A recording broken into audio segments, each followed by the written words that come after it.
नबी अकरम सल्लल्लाहु अलैहि वसल्लम हिजरत करके मदीना मुनव्वरा तशरीफ़ लाए तो सबसे पहले मस्जिद बनाने का इरादा फरमाया। उस सिलसिले में हज़रत अबू अय्यूब अंसारी रज़ी अल्लाहु अन्हो के घर के सामने ज़मीन का एक टुकड़ा पसंद फरमाया। इस ज़मीन के मालिक दो यतीम बच्चे हज़रत सहल और हज़रत सुहैल रज़ी अल्लाहु अन्हुमा थे।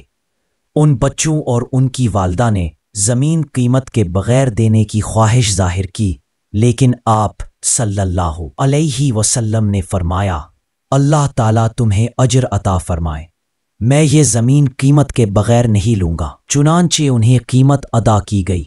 उसके बाद उसकी तामीर शुरू हुई। सहाबा कराम ने मस्जिद की तामीर में भरपूर हिस्सा लिया।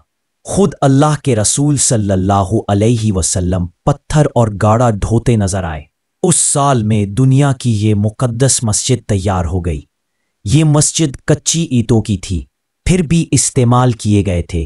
खजूर की शाखों और तनों को काम में लाया गया था। मस्जिद में रात के वक्त रोशनी का इंतज़ाम नहीं था। रात के वक्त मस्जिद तारीक रहती, अलबत्ता चांदनी रातों में लोग चांद की रोशनी में नमाज अदा करते। एक रोज़ नबी अकरम सल्लल्लाहु अलैहि वसल्लम नमाज के लिए मस्जिद में तशरीफ़ लाए तो मस्जिद खूब रोशन थी। उसमें कंदीलें रोशन करके रख दी गई थी। नबी अकरम सल्लल्लाहु अलैहि वसल्लम मस्जिद को रोशन देखकर बहुत खुश हुए।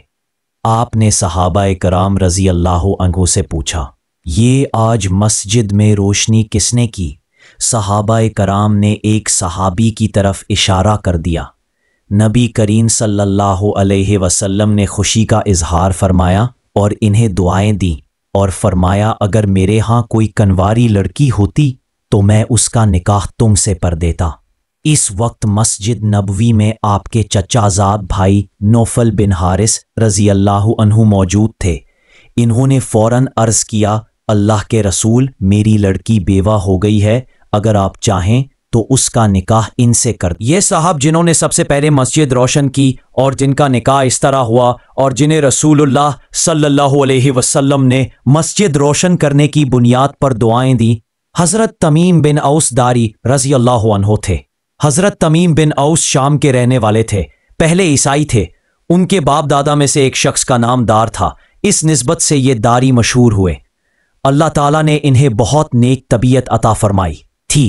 मक्का और मदीना के अक्सर लोग तिजारत के लिए उनके मुल्क शाम जाते रहते थे।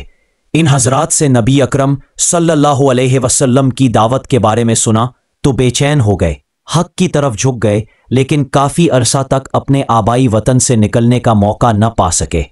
यूं भी अल्लाह ताला की तरफ से हर काम का एक वक्त मुकर्रर है।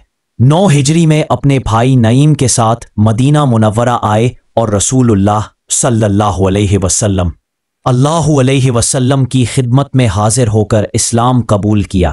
अगरचे बहुत बाद में इस्लाम लाए, लेकिन फिर भी बड़े सहाबा में शुमार हुए। इस्लाम लाने के बाद मदीना मुनव्वरा ही में रहाइश इख्तियार की। मुअर्रिख़ इब्न अफ़ीर रहमहुल्लाह ने लिखा है कि शाम से मदीना आते हुए ये अपने साथ चंद कंदीलें और इनमें जलाने का तेल लाए थे। मस्जिद नबवी को इन्होंने इन कंदीलों से रोशन किया था। ये पहले शख्स हैं जिन्होंने अल्लाह के घर में रोशनी का इंतज़ाम किया। याद रहे कि इनका मस्जिद में रोशनी का इंतज़ाम करना ज़रूरत की वजह से था। अंधेरे से सबको तकलीफ होती थी, रोशनी से इबादत करने, आने जाने, तिलावत करने, पढ़ने लिखने, सब कामों में सहूलत पैदा हो गई। मस्जिद में रोशनी का ऐसा इंतज़ाम सवाब का काम है, मगर इस वाक़या से रस्म विराज के तौर पर मखसूस रातों में मस्जिदों में चरागा करने का जवाज़ साबित नहीं होता, इसलिए कि चरागा करना बिला ज़रूरत और फजूल खर्ची है जिसकी इस्लाम में गुंजाइश नहीं।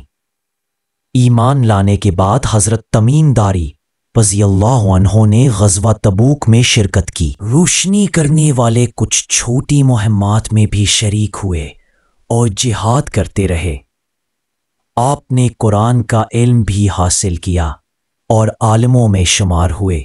بلکہ آپ قرآن کو جمع کرنے والے صحابہ کرام میں شامل ہیں۔